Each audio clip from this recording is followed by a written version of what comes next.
السلام عليكم ورحمة الله وبركاته. الحمد لله رب العالمين، والصلاة والسلام على أشرف الأنبياء والمرسلين وعلى آله وأصحابه أجمعين، أما بعد. فقد قال الله تبارك وتعالى في القرآن العظيم والفرقان المجيد بعد أعوذ بالله من الشيطان الرجيم بفضل بسم الله الرحمن الرحيم واتقوا الله الذي تساءلون به والأرحام إن الله كان عليكم رقيبا. صدق الله العلي العظيم. وقال نبينا محمد رسول الله صلى الله عليه وسلم: من سره أن يبسط له في رزقه وأن ينسأ له في أثره فليصل رحمه. صدق رسوله النبي الكريم، ونحن على ذلك من الشاهدين والشاكرين والحمد لله رب العالمين. சர்வ புகழும் ஏகவல்லோன் அல்லாஹ் ஒருவனுக்கே உரித்தாவதாக. ஈருலகத் தலைவர் எம்பெருமானார் முஹம்மதுர் ரசூலுல்லாஹி ஸல்லல்லாஹு அலைஹி வஸல்லம் அன்னவர்கள் மீதும் அன்னவர்களின் வழி வாழ்ந்த உத்தம சத்திய சஹாபாக்கள், தாபியீன்கள், தபஉத் தாபியீன்கள், நாதாக்கள், சுஹதாக்கள், நல்லவர்கள், குறிப்பாக நம்மவர்கள் மீதும் நம்மை நேசிக்கின்றவர்கள் மீதும் நாம் நேசிக்கின்றவர்கள் மீதும் அல்லாஹ்வின் வற்றா கருணை என்றென்றும் குன்றாமல் நின்று நிலவட்டுமாகுக.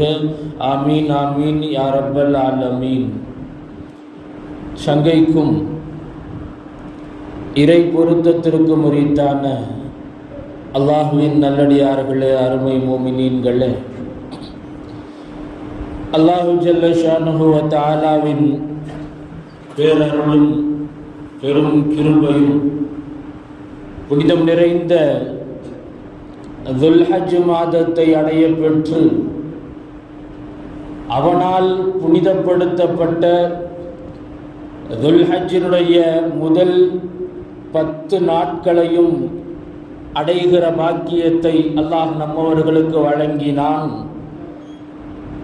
இந்த பாக்கியமான நாட்களில் நம்மால் இயன்ற நற்கர்மங்களை செய்து அல்லாஹுடைய பொருத்தத்தை தேடியவர்களாய், அல்லாஹுடைய நேசத்தை நாடியவர்களாய், அல்லாஹுவிற்காக வேண்டி குர்பானி கொடுத்து இயன்ற அமல்களை செய்தவர்களாய் நாம் வீற்றிருக்கிறோம். வல்ல ரஹ்மான் அல்லாஹு தஆலா நாம் செய்த நல்ல அமல்களை அல்லாஹ் ரப்புல் ஆலமீன் பரிபூர்ணமாக கபூல் செய்தருள் புரிவானாக. அந்த அமல்களில் ஏதேனும் குற்றம் குறைகள் இருந்தால் அதை பொறுத்தருள் புரிந்து பரிபூர்ணமான நற்கூலிகளை வல்ல ரஹ்மான் வழங்கிடுவானாக என்ற நல்ல துஆவுடன் என் வார்த்தைகளை தொடருகிறேன். அன்பிற்கினியவர்களே, அல்லாஹு ஜல்ல ஷானுஹு வ தஆலா இந்த உலகத்தில் அவன்தான் நம்மை படைத்தான், படைத்தவனும் அவன்தான், நம்மை பரிபாலிப்பவனும் அவன்தான், சகல தேவைகளையும் பூர்த்தி செய்பவனும் அவன்தான். நமக்கு எது தேவை என்பதை நம்மை விட மிக நன்கறிந்தவனாக இருக்கிறான் அல்லாஹ் ரப்புல் ஆலமீன். இந்த உலகத்தில் நாம் வாழ்வதற்கு எதுவெல்லாம் தேவையோ அதையெல்லாம் ஏற்படுத்தி வைத்துவிட்டுத்தான் இந்த உலகத்திற்கே அல்லாஹ் நம்மை கொண்டு வருகிறான். நாம் பிறந்ததற்கு பிறகு நமக்கான தேவைகளை அல்லாஹ் பூர்த்தி செய்கிறான் என்பது அல்ல. நாம் பிறப்பதற்கு முன்பதாகவே இந்த உலகத்தில் நாம் வாழ்வதற்கான அத்தியாவசியமான வாழ்வாதாரங்கள் எதுவெல்லாம் இருக்கின்றனவோ அது அனைத்தையும் ஏற்படுத்திவிட்டுத்தான் அல்லாஹு தஆலா இந்த உலகத்திற்கு நம்மை கொண்டு வருகிறான். அந்த வகையில் ஒரு மனிதனுக்கான அத்தியாவசிய தேவைகள், வாழ்வாதாரங்கள், ஜீவாதாரங்கள் என்று எதையெல்லாம் நாம் பார்க்கிறோமோ அதையெல்லாம் அல்லாஹ் நமக்கு தந்திருப்பது போல இந்த உலகத்தில் ஒரு மனிதன் வாழ்வதற்கு மிக மிக தேவையான, மிக மிக அத்தியாவசியமான ஒரு சொத்தையும் அல்லாஹ் நமக்கு தந்திருக்கிறான். ஆகப்பெரிய சொத்து, ஆகப்பெரிய செல்வம், அதை அல்லாஹ் நமக்கு தந்திருக்கிறான். ஆனால் பெரும்பாலும் அதை நாம் பெரிய சொத்தாகவோ ஒரு பெரிய பாக்கியமாகவோ நாம் பார்க்காமல் அதை தவற விட்டு விடுகிறோம், அதை கருதாமல் கடந்து போய் விடுகிறோம். அது என்ன? அல்லாஹ் நமக்கு தந்திருக்கிற பெரும் சொத்து நம்முடைய உறவுகள், நம்முடைய சொந்த பந்தங்கள். அல்லாஹ் நமக்கு தந்திருக்கிற ஆகப்பெரிய சொத்து, ஆகப்பெரிய பொக்கிஷம். ஒரு மனிதன் இந்த உலகத்திலே வாழ்வதற்கு காசு பணம் தேவை, உண்ண உணவு தேவை, இருக்க இருப்பிடம் தேவை, உடுத்த உடை தேவை. இதுவெல்லாம் நம்முடைய அடிப்படை ஆதாரம் என்று நாம் சொல்லுகிறோமே, அதேபோல் ஒரு மனிதன் வாழ்வதற்கு இன்பமாய், நிம்மதியாய், பாதுகாப்பாய், மிக அருமையான வாழ்க்கையை வாழ்வதற்கு அந்த மனிதனுக்கு உறவுகள் தேவை. உறவுகள் இல்லாமல் ஒரு மனிதனுடைய வாழ்க்கை என்பது அது சீரான முறையில் அமைந்து விடாது என்பதை நாம் மறுக்க முடியாது. அதில் இருவேறு கருத்துக்களுக்கு இடம் இருக்க முடியாது. எனவேதான் அல்லாஹு தஆலா உறவுகளை அல்லாஹ் நமக்கு தந்திருக்கிறார். அல் குர்ஆனிலே தக்வாவை பற்றி அல்லாஹ் பேசுவான். அல்லாஹுவை நீங்கள் அஞ்சிக் கொள்ளுங்கள், அல்லாஹுவை நீங்கள் பயந்து கொள்ளுங்கள் என்று பேசி வருகிற விஷயத்தில் வசனத்திலே அல்லாஹ் சொல்லுவான், வத்தகுல்லாஹல்லதீ தஸாஅலூன பிஹி வல் அர்ஹாம். நீங்கள் அல்லாஹுவை பயந்து கொள்ளுங்கள், அல்லாஹுவை நீங்கள் பயந்து கொள்ளுங்கள், உங்களுடைய உறவுகளோடு நல்ல விதமாக நடந்து கொள்ளுங்கள், உங்களுடைய உறவினர்களோடு நல்ல விதமாக நடந்து கொள்ளுங்கள் என்று அல்லாஹ் சொல்லுவான். தக்வாவை பேசி வருகிற வசனத்தில் உறவுகளுடனான நல்ல உறவை, இணக்கத்தை குறித்து அல்லாஹ் ரப்புல் ஆலமீன் தக்வாவோடு இணைத்து பேசுகிறார். அருமையானவர்களே, நாம் உறவுகள், சொந்த பந்தங்கள் என்றெல்லாம் நாம் சொல்லுகிறோமே, அரபியிலே, அரபு மொழியிலே உறவுகள், அதற்கு அரபியிலே உள்ள பதம் ரஹீம் என்று சொல்லுவார்கள். ரஹீம் என்றால் உறவு. ரசூலுல்லாஹி ஸல்லல்லாஹு அலைஹி வஸல்லம் அவர்கள் சொல்லுவார்கள், அல்லாஹு தஆலா உறவுகளுக்கு மிக அற்புதமான பெயரை அல்லாஹ் தந்திருக்கிறான், ரஹீம். அல்லாஹுடைய பெயர் ஒன்று இருக்கிறது, அல்லாஹுடைய திருநாமங்களில் அழகிய திருநாமம் ஒன்று இருக்கிறது, ரஹ்மான். ரஹ்மான் என்பது அல்லாஹுடைய திருநாமம். அந்த ரஹ்மான் என்ற பெயரில் இருந்து ரஹீம் என்கிற பெயரை அல்லாஹ் உறவுகளுக்கு சூட்டி இருக்கிறான். அந்த உறவுகளோடு யார் சேர்ந்து வாழ்கிறார்களோ அவர்களோடு அல்லாஹ் சேர்ந்து கொள்கிறான். அந்த உறவுகளோடு யார் அந்த உறவை வெட்டி கொள்கிறார்களோ அவர்களை அல்லாஹ் வெட்டி விடுகிறான் என்பதாக ரசூலுல்லாஹி ஸல்லல்லாஹு அலைஹி வஸல்லம் அவர்கள் சொல்லுவார்கள். அந்த அளவிற்கு உறவுகள் மனிதனுக்கு, மனித வாழ்க்கையில் அவ்வளவு இன்றியமையாததாக, அத்தியாவசியமானதாக இருக்கிறது என்பதை நம்மால் புரிந்து கொள்ள முடிகிறது. இஸ்லாமிய மார்க்கம் உறவுகளுக்கு எந்த அளவிற்கு முக்கியத்துவம் கொடுக்கிறது, எந்த அளவிற்கு உறவுகளை அத்தியாவசியப்படுத்துகிறது என்பதை நாம் சிந்திக்க கடமைப்பட்டவர்களாக இருக்கிறோம். பொதுவாக யாருக்காவது நாம நல்லது செய்யணும்னு நினைச்சோம் அப்படின்னா, யாருக்காவது நாம் நன்மை செய்ய வேண்டும் என்று நாம் நினைத்தால் நம்முடைய உறவுகளில் இருந்து தான் அதை நாம் ஆரம்பிக்க வேண்டும். யாருக்காவது நல்லது செய்யணும், 4 பேருக்கு நல்லது செய்யணும்னு நாம நினைக்கிறோம். அந்த 4 பேர் யாருக்கோ என்று இல்லாமல் முதலில் நம்முடைய உறவுகளில் இருந்து அந்த நன்மையை நாம் துவங்க வேண்டும்.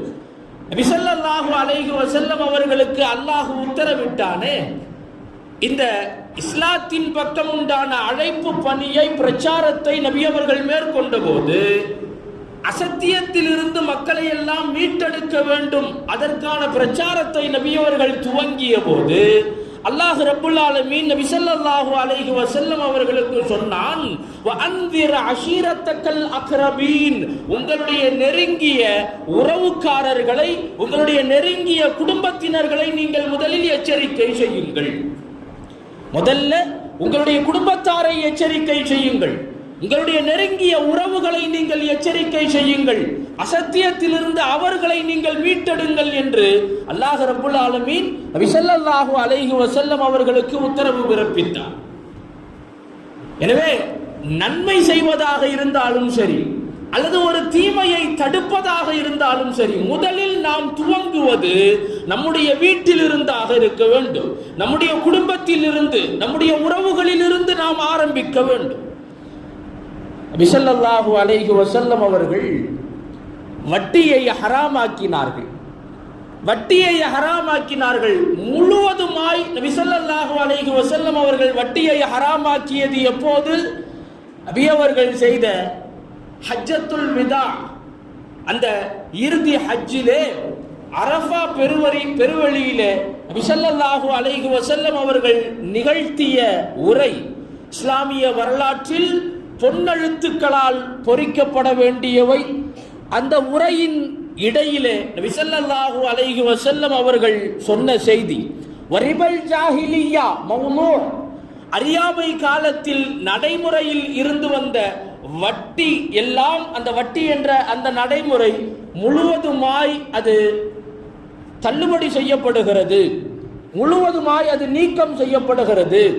இதற்கு முன்னால் யாராவது வட்டிக்கு வாங்கியிருந்தால் அல்லது வட்டிக்கு கொடுத்திருந்தால் மேலதிகமான தொகையை, வட்டியை வசூலிப்பது என்பது ஹராம்.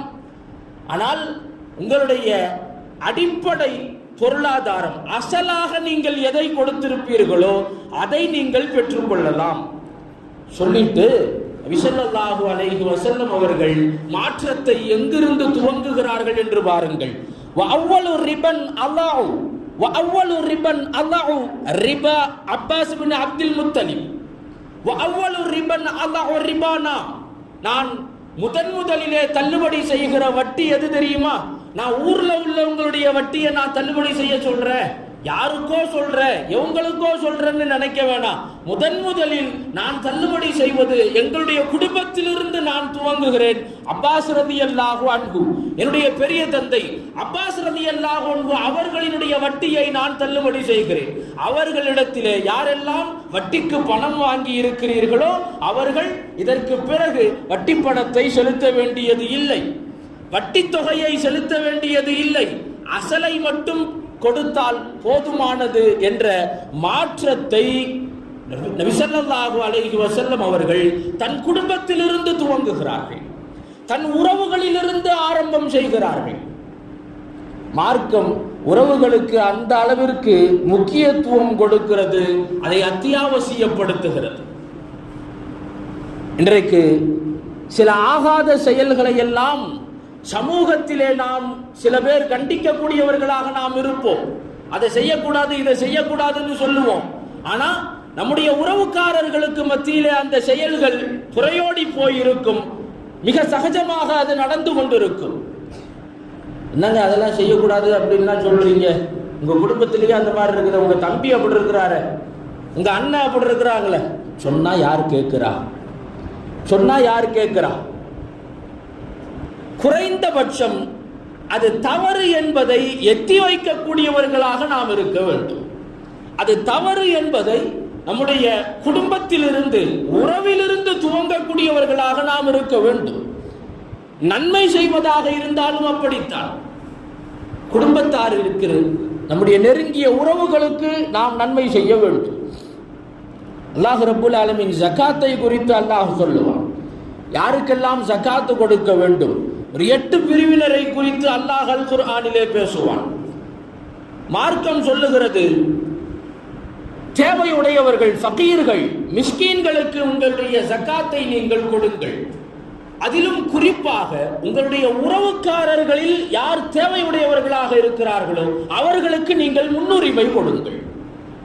யாருக்கோ எவங்களுக்கோ தெரிந்தவர்கள் தான், நம்முடைய சகோதரர்கள் தான். இருந்த போதிலும் கூட உறவுகள் தேவையோடு இருக்க அவர்களை தேவையுள்ளவர்களாகவே வைத்துவிட்டு தெரிந்தவர்கள், நமக்கு பரிச்சயமானவர்கள் என்று பிறருக்கு உதவுவது என்பது நன்மையான காரியமாக இருந்த போதிலும் கூட உறவுகளுக்கு நாம் கொடுப்பது என்பது அதில் 2 மடங்கு நன்மை இருக்கிறது என்பதை நாம் மறந்துவிடக் கூடாது. 2 மடங்கு கூலி இருக்கிறது. ஒன்று, ஜகாத்து கொடுத்ததற்கான நன்மையும் நமக்கு கிடைத்து போகும். உறவுகளோடு நல்ல விதமாக நடந்து கொண்டது, உறவுகளுக்கு அவர்களுக்கு உறுதுணையாக இருந்ததற்கான அந்த நன்மையையும் அல்லாஹ் நமக்கு தருவான். அல்லாஹ் ரப்பல் ஆலமீன் அல் குர்ஆனிலே சொல்லுவான், லன் தனாலுல் பிர்ர ஹத்தா துன்ஃபிகு மிம்மா துஹிப்பூன். நீங்கள் எதை விரும்புகிறீர்களோ, எதை நீங்கள் அதிகமாக பிரியப்படுகிறீர்களோ அதை அல்லாஹ்விற்காக வேண்டி நீங்கள் கொடுக்கும் வரை அல்லாஹ்விடத்திலே நீங்கள் நன்மையை பெற முடியாது. அல்லாஹ்வுக்காக வேண்டி நாம் கொடுப்பதாக இருந்தால் நாம பயன்படுத்தி பழசாக்கி இதுக்கு மேல இது நமக்கு தேவையில்லை, தேவைப்படாதுங்கிற நிலைமை வரும்போது அடுத்தவர்களுக்கு கொடுப்பது இது ஆகப்பெரிய தர்மமாக நாம நினைப்போம். அல்ல, அல்லாஹ் சொல்லுகிறான், ஆகச் சிறந்த தர்மம் எது, ஆகச் சிறந்த சதகா எது? நீங்கள் எதை விரும்புகிறீர்களோ, நீங்கள் எதை பிரியப்படுகிறீர்களோ அதை அல்லாஹ்விற்காக வேண்டி கொடுத்தால் நீங்கள் அல்லாஹ்விடத்திலே முழுமையான நன்மையை பெற்றுக்கொள்ள முடியும். இந்த வசனத்தை கேட்ட மாத்திரத்தில் அபூ தல்ஹா ரலியல்லாஹு அன்ஹு அவர்களுக்கு ஒரு தோட்டம் சொந்தமாக இருந்தது. அவர்களுக்கு சொந்தமாக ஒரு தோட்டம் இருந்தது, பைருஹா என்ற தோட்டம். மிக அதிகமான பேரித்த மரங்களை கொண்ட தோட்டம், அது பிரம்மாண்டமான தோட்டம். அந்த தோட்டத்திலே விளைகிற பேரித்தன் கனிகள் அவ்வளவு ருசியானதாக இருக்கும். அந்த தோட்டத்திலே ஓடுகிற ஓடையிலே உள்ள தண்ணீர் அவ்வளவு மதுரமானதாக இருக்கும். அந்த தோட்டம் தான் அவர்களினுடைய மூலாதாரம், ஜீவாதாரம், அதற்கான அடிப்படையாக இருந்தது. இந்த வசனத்தை கேள்விப்பட்ட மாத்திரத்தில் அபூ தல்ஹா ரலியல்லாஹு அன்ஹு நபி ஸல்லல்லாஹு அலைஹி வஸல்லம் அவர்களிடத்திலே வந்தார்கள். அல்லாஹ்வுடைய தூதர் அவர்களே, நாம் எதை பிரியப்படுகிறோமோ அதை அல்லாஹ்விற்காக கொடுத்தால்தான் அல்லாஹ்விடத்திலே நன்மையை நம்மால் பெற்றுக்கொள்ள முடியும் என்று அல்லாஹ் சொல்லுகிறான். நான் அதிகமாக பிரியப்படுவது, என்னுடைய செல்வங்களிலேயே நான் அதிகம் நேசிப்பது என்னுடைய தோட்டம் பைருஹா, அந்த தோட்டத்தை தான். அதை அல்லாஹ்விற்காக உங்களுக்காக வேண்டி நான் வக்ஃப் செய்கிறேன் என்று சொன்னார்கள். அல்லாஹ்விற்காக வேண்டி நான் அதை அர்ப்பணிக்கிறேன் என்று சொன்னார்கள். ரசூலுல்லாஹி ஸல்லல்லாஹு அலைஹி வஸல்லம் அவர்கள் சொன்னார்கள், நீங்கள் எவ்வளவு பெரிய லாபத்தை நீங்கள் சம்பாதித்துக் கொண்டீர்கள், எவ்வளவு பெரிய லாபத்தை நீங்கள் சம்பாதித்துக் கொண்டீர்கள். நீங்கள் செய்த இந்த பணி, நீங்கள் செய்த இந்த அர்ப்பணிப்பு என்பது அவ்வளவு சாதாரணமான ஒன்று அல்ல. அவ்வளவு மிக லாபகரமான ஒரு செயலை நீங்கள் செய்திருக்கிறீர்கள். அல்லாஹ்விடத்திலே பெரும் நன்மையை நீங்கள் சம்பாதித்துக் கொண்டீர்கள். நீங்கள் சொன்னதை நாம் ஏற்றுக்கொண்டோம். நீங்க சொன்னதை நாம ஏத்துக்கிறோம். அல்லாஹ்விற்காக வேண்டி அர்ப்பணிக்கிறோம்னு சொல்றீங்க, அல்லாஹ்வுக்காக வேண்டி தர்றேன்னு சொல்றீங்க, நான் ஏத்துக்கிறேன். ஆனால் இந்த தோட்டத்தை நாங்கள் பெற்றுக்கொண்டு உங்கள்கிட்ட நீங்க கொடுத்தீங்க, நான் வாங்கிக்கிட்டேன், வாங்கி கொண்டு அதை உங்களிடத்திலேயே நான் ஒப்படைக்கிறேன். இதை உங்களுடைய குடும்பத்தில், உங்களுடைய உறவுகளில் யாரெல்லாம் தேவையுடையவர்களாக இருக்கிறார்களோ அவர்களுக்கு நீங்கள் பங்கிட்டு கொடுங்கள். இதுவும் அல்லாஹ்விற்கு கொடுப்பதுதான். உங்களுடைய உறவுகளில் யார் தேவையுடையவர்களாக இருக்கிறார்களோ அவர்களுக்கு நீங்கள் பங்கிட்டு கொடுங்கள் என்று சொன்னார்கள். அபூ தல்ஹா ரலியல்லாஹு அன்ஹு தன்னுடைய உறவுக்காரர்களுக்கு அதை பங்கிட்டு கொடுத்தார்கள் என்பதை வரலாற்றிலே நாம் பார்க்கிறோம். அன்பிற்கினியவர்களே, உறவுகளை பொறுத்தவரை, மார்க்கத்தை பொறுத்தவரை உறவுகள் என்பது அந்த அளவிற்கு மிக மிக அத்தியாவசியமானதாக இருக்கிறது, அவ்வளவு மேன்மைக்குரியதாக இருக்கிறது. உறவுகளோடு சேர்ந்து வாழ வேண்டும் என்றால் சில உறவுகள் எல்லாம் நல்ல விதமாக அப்படியே போயிட்டே இருக்கும். சின்னத்தா, பெரியத்தா, மாமா, மச்சான், எல்லா உறவுகளும் அப்படியே ஒன்னா ஒத்துமையா இருந்துகிட்டே இருப்பாங்க. நாங்கள்லாம் உறவுகளை பேணி வாழுகிறோம், உறவுகள்கிட்ட நல்ல விதமாக நடந்துகிறோம் அல்ல.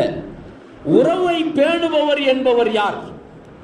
உறவை பேணுபவர் என்பவர் யார்? அதற்கான இலக்கணம் என்ன என்பதை நபி ஸல்லல்லாஹு அலைஹி வஸல்லம் அவர்கள் சொல்லுவார்கள். உறவை பேணுபவர் யார் தெரியுமா? நல்ல விதமாக உறவை நகர்த்தி செல்பவர் அல்ல. உறவுகள் தன்னை துண்டிக்கிற போது, நீ வேணாம் அப்படின்னு ஒதுக்கி வைக்கிற போதும் கூட, இல்ல உங்களுக்கு நான் வேண்டாதவனாக இருக்கலாம், எனக்கு நீங்கள் வேண்டும், எனக்கு நீங்கள் வேண்டும், உங்கள் உறவு எனக்கு வேண்டும் என்று யார் அந்த உறவோடு சேர்ந்து வாழுகிறானோ அவர்தான் உறவை பேணுபவர் என்பதாக நபி ஸல்லல்லாஹு அலைஹி வஸல்லம் அவர்கள் சொன்னார்கள். இதுவரைக்கும் சண்டையே வரல, எந்த பிணக்கும் இல்லை, எந்த விதமான சச்சரவும் இல்லை, உறவு அப்படியே ஸ்மூத்தா போய்கிட்டு இருக்குது அப்படின்னா இது பெரிய விஷயம் அல்ல. உறவை பேணுகிற விஷயத்தில் உறவுகளுக்கு மத்தியிலே ஏதாவது சின்ன சின்ன மனக்கசப்பு வருகிற போது, சின்ன சின்ன சண்டை சச்சரவுகள் வருகிற போதும் கூட, அந்த சண்டை வந்தாலும் நீ வேண்டாம், உன் உறவே வேண்டான்னு சொன்னாலும், இல்ல இல்ல எனக்கு நீங்கள் வேண்டும் என்று யார் நிற்பாரோ அவர்தான் உறவை பேணுபவர் என்பதாக நபி ஸல்லல்லாஹு அலைஹி வஸல்லம் அவர்கள் சொன்னார்கள். ஆனால் இன்றைக்கு அந்த இலக்கணத்தை நம்மில் பலரும் மறந்து போனோம். அந்த இலக்கணத்தை நம்மில் பலரும் மறந்து போய்விட்டோம். இன்னைக்கு நம்மள பலரிடத்துல உள்ள ரூல்ஸ் என்ன அப்படின்னு சொன்னா, என்ன மதிச்சா நான் மதிப்பேன், என்னை யார் மதிக்கிறாங்களோ அவங்கள நான் மதிப்பேன். இதுதான் இன்னைக்கு நாம உறவுகளுக்காக வேண்டி நாம் வைத்திருக்கிற இலக்கணம். இதுதான், என்ன யார் மதிக்கிறாங்களோ அவங்கள நான் மதிப்பேன், இல்லைன்னா அவ்வளவுதான். எனக்கு என்னை யார் வேணாங்கிறாங்களோ அவங்க எனக்கு வேண்டாம். நபி ஸல்லல்லாஹு அலைஹி வஸல்லம் அவர்களிடத்தில் ஒரு சஹாபி வந்தாங்க. வந்து சொல்றாங்க, யா ரசூலல்லாஹ், எனக்கு சில உறவுக்காரர்கள் இருக்கிறாங்க, எனக்கு சில சொந்தக்காரங்க இருக்கிறாங்க, அவங்களோட சேர்ந்து வாழணும், அவங்களோட நல்ல விதமா நடந்துக்கணுங்கிறது எனக்கு ஆசை. அவங்களுடைய உறவோடு நான் சேர்ந்திருக்க வேண்டும் என்பது எனக்கான ஆசை. ஆனா என்ன அவங்க ஒதுக்கி ஒதுக்கி வைக்கிறாங்க. அவங்களுடைய நடவடிக்கைகள் செயல்பாடுகளை எல்லாம் பார்க்கும்போது என்ன அவங்க வேணான்னு ஒதுக்கி வைக்கிற மாதிரியே இருக்குது. ஆனா அவங்களோட சேர்ந்து வாழணும்னு நான் ஆசைப்படுறேன். நான் அவங்கள்ட்ட நல்ல விதமாகத்தான் நடந்துக்கிறேன், ஆனா என்ன சங்கடப்படுத்துற மாதிரியே அவங்க நடந்துக்கிறாங்க. அவங்களுடைய பேச்சும் அவர்களுடைய நடவடிக்கைகளும் என் மனதை காயப்படுத்துவது போலவே இருக்கிறது. ஆனா நான் அவங்கள்ட்ட நல்ல விதமாக தான் நடந்துக்கிறேன். அவங்க நிறைய நேரங்கள்ல என்னை சங்கடப்படுத்தி இருக்கிறாங்க, நான் இதுவரைக்கும் பொறுமையாத்தான் இருக்கிறேன், சகித்து கொண்டுதான் நான் நடந்து கொண்டிருக்கிறேன். நபி ஸல்லல்லாஹு அலைஹி வஸல்லம் அவங்கள்ட்ட கேட்கிறாங்க, இப்படியே என்னுடைய நாட்கள் நகர்ந்து கொண்டிருக்கிறது, நான் என்ன செய்யறது, நான் என்ன செய்யறது? அவங்க என்ன வேணான்னு ஒதுக்குறாங்க, நானும் வேணான்னு போயிடவா, இல்லை நான் என்ன செய்யட்டும்? நபி ஸல்லல்லாஹு அலைஹி வஸல்லம் அவர்கள் சொன்னார்கள், லயின் குன்த கமா குல்த, விஷயம் நீங்கள் சொன்னது போல இருந்தால், உண்மையிலேயே நீங்க சொன்ன மாதிரி இருந்தா அவர்களை விட்டும் நீங்கள் விலகி செல்ல வேண்டாம், அவர்கள் நடந்து கொள்வது போல நீங்கள் நடந்து கொள்ள வேண்டாம். உங்களை அவங்க சொல்லால் கஷ்டப்படுத்தினால், செயலால் கஷ்டப்படுத்தினால், உங்களுக்கு பக்க பலமாக ஒரு மலக்கை அல்லாஹ் நியமிக்கிறான், ஒரு மலக்கை அல்லாஹ் நியமிக்கிறான். அவர்கள் உங்களுக்கு உதவியாளராக, உங்களுக்காக வேண்டி சாட்சி பகரக்கூடியவர்களாக அந்த மலக்கு உங்களோடு இருப்பார்கள். அதனால நீங்க அவங்க உங்களை வேணான்னு சொன்னாலும் நீங்க ஒதுங்கி போகாதீங்க, அவங்க உங்களை சங்கடப்படுத்தினாலும் கஷ்டப்படுத்தினாலும் நீங்க அவங்கள கஷ்டப்படுத்தாதீங்கட்டாங்க நபி ஸல்லல்லாஹு அலைஹி வஸல்லம் அவர்கள். வேண்டாம் என்று சொன்னாலும் கூட நாம் வேண்டி விரும்பி அவர்களோடு சேர்ந்து வாழ வேண்டும். இதுதான் உறவை பேணுவதற்கான இலக்கணம். ஆனால் என்னோடு யார் சேர்ந்து இருக்கிறார்களோ அவங்கள நான் சேர்த்துக்கிருவேன், வேணான்னு சொல்றவங்களை நான் விட்டுருவேன் அப்படின்னு சொன்னா இதுதான் உறவை முறிப்பது, இதுதான் உறவை துண்டிப்பது. நபி ஸல்லல்லாஹு அலைஹி வஸல்லம் அவர்கள் சொன்னார்கள், லா யதுகுலுல் ஜன்னத காத்திஉன், யார் உறவை முறித்து வாழ்வாரோ அவர் சுவனம் செல்ல முடியாது என்றார்கள் ரசூலுல்லாஹி ஸல்லல்லாஹு அலைஹி வஸல்லம், உறவை முறித்தவர்கள் சுவனம் செல்ல முடியாது. உண்மையானவர்களே, நம்முடைய உறவுகள் அல்லாஹ் கொடுத்த பெரும் பொக்கிஷம், பெரிய சொத்து. நாம் அதை பெரும் பொக்கிஷமாக கருதாமல், பார்க்காமல் கடந்து போகிறோம். அந்த உறவுகள் எந்த அளவிற்கு நமக்கு பாக்கியமானவை, பொக்கிஷமானவை என்றால், நபி ஸல்லல்லாஹு அலைஹி வஸல்லம் அவர்கள் சொல்லுவார்கள், நாம் எண்ணிக்கூட பார்க்க மாட்டோம், நினைத்து கூட பார்க்க முடியாத ஒரு செய்தியை நபி அவர்கள் சொல்லுகிறார். உங்களுடைய ஆயுளிலே பரக்கத்து வேண்டுமேயானால் உங்களுடைய உறவோடு நீங்கள் சேர்ந்து வாழுங்கள். சாதாரணமான விஷயம் இல்லை, சாதாரணமான விஷயம் கிடையாது. உங்களுக்கு பரக்கத்து வேண்டுமானால் உங்களுடைய உறவோடு நீங்கள் சேர்ந்து வாழுங்கள். ஒருத்தர் சொன்னார், ஹஸ்ரத், உறவுகளோடு சொந்த பந்தங்களோடு சேர்ந்து வாழ்ந்தா நிறைய பரக்கத்தெல்லாம் கிடைக்கும், சொந்தக்காரங்கள்லாம் நிறைய வந்தால் நிறைய பரக்கத்து கிடைக்கும் அப்படின்னாங்க. எனக்கு சொந்தக்காரங்க மட்டும்தான் பரக்கத்தாக வர்றாங்களே தவிர பரக்கத்து மட்டும் வரவே மாட்டேங்குது அப்படின்னா. சொந்தக்காரங்க பரக்கத்தாக வர்றாங்க, ஆனால் பரக்கத்து தான் நான் எங்கன்னு தேடிக்கிட்டு இருக்கிறேன். இந்த பரக்கத்து அப்படிங்கிறது நாம விளங்கி வச்சிருக்கிற பரக்கத்து அல்ல. நாம என்ன நினைப்போம், ஒரு ஹதீஸை படிச்ச உடனே வீட்டுக்கு சொந்தக்காரங்க வந்தா பரக்கத்து அப்படின்னு சொன்னா, வீட்டுக்கு சொந்தக்காரங்க வந்துட்டு போன உடனே நம்முடைய அக்கௌண்ட் பேலன்ஸை செக் பண்ணி பார்க்க கூடாது. அந்த பரக்கத்து அல்ல. பரக்கத்து என்பது கண்கூடாக நாம் பார்ப்பது அல்ல. நம்முடைய ஆயுளிலே பரக்கத்து. நமக்கு வரக்கூடிய நோயை அல்லாஹ் விலக்கி வைப்பான், அதுவும் பரக்கத்து. நமக்கு வரக்கூடிய ஆபத்துகளை அல்லாஹ் விலக்கி வைப்பான், அதுவும் பரக்கத்து. நமக்கு ஏற்படக்கூடிய நஷ்டங்களில் இருந்து அல்லாஹ் நம்மை பாதுகாப்பான், அது பரக்கத்து. பரக்கத்து என்பது பொருளாதாரத்தில் மட்டுமல்ல, பரக்கத்து என்பது விசாலமானது. உறவுகளோடு சேர்ந்து வாழுகிற போது உங்களுடைய ஆயுளில் பரக்கத்து ஏற்படும் என்றார்கள் ரசூலுல்லாஹி ஸல்லல்லாஹு அலைஹி வஸல்லம் அவர்கள். எனவே உறவுகள் என்பது அது வெறும் சம்பிரதாயத்திற்கானது அல்ல, வெறும் சம்பிரதாயத்திற்கானது அல்ல. உறவுகள் அல்லாஹ் நமக்கு தந்த பெரும் பொக்கிஷம். அதை சேர்ந்து வாழ்வதும் அந்த உறவுகளோடு இனிமையான முறையிலே பயணிப்பதும் அல்லாஹ்விற்கு மிக மிக விருப்பமானது, அல்லாஹ்விற்கு மிக மிக பொருத்தமானது. வல்லரஹ்மான் அல்லாஹு தஆலா நம்முடைய உறவுகளோடு இணக்கமாய் சேர்ந்து வாழக்கூடியவர்களாக அல்லாஹ் நம் அனைவரையும் ஆக்கி அருள் புரிவானாக. உறவுகளை துண்டிக்கக்கூடிய பாவத்தை விட்டும் அல்லாஹ் நம் அனைவரையும் காத்தருள் புரிவானாக. பிஹக்கி சய்யிதினா முஹம்மதின் ஸல்லல்லாஹு அலைஹி வஸல்லம் வ ஆகிர் தஅவானா அனில் ஹம்துலில்லாஹி ரப்பில் ஆலமீன். அஸ்ஸலாமு அலைக்கும் வ ரஹ்மத்துல்லாஹி வ பரகாத்துஹு.